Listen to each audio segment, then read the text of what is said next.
Welcome to 24/7 news TV. Icon star Allu Arjun హవా ఏ range లో నడుస్తుందో ప్రత్యేకంగా చెప్పాల్సిన పని లేదు. తన సినిమా టైటిల్ కి తగ్గట్టుగానే పుష్పగాడి రూల్ తో మొత్తం దేశం దద్దరిల్లుతోంది.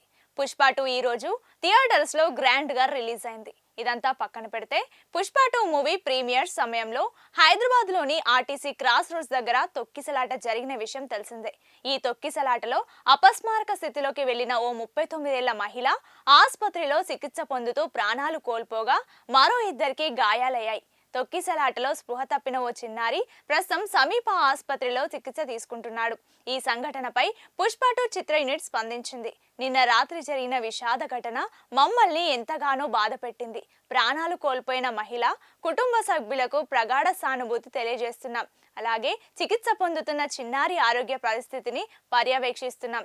ఈ క్లిష్ట సమయంలో వారికి అండగా నిలవడానికి అన్ని విధాలుగా సహాయ సహకారాలు అందించడానికి సిద్ధంగా ఉన్నాం అంటూ ట్వీట్ చేసింది మైత్రి మూవీ మేకర్స్. డిసెంబర్ 4న సంధ్యా థియేటర్ లో ప్రీమియర్ షో చూసేందుకు హీరో అల్లు అర్జున్ వస్తున్నాడని తెలియడంతో అతన్ని చూసేందుకు జనం ఎగబడ్డారు. ఈ తొక్కిసలాటలో 39 ఏళ్ల రేవతి ప్రాణాలు కోల్పోయింది. రేవతి కొడుకు 9 ఏళ్ల శ్రీ తేజ స్పృహ తప్పి పడిపోయాడు.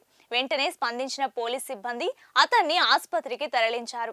శ్రీతేజ్ కి ప్రాణాపాయం తప్పిందని కోలుకుంటున్నాడని వైద్యులు తెలియజేశారు. ఇదిలా ఉంటే హైదరాబాద్ ఆర్టీసీ క్రాస్ రోడ్ సంధ్యా థియేటర్ దగ్గర ఉద్రిక్తత నెలకొంది.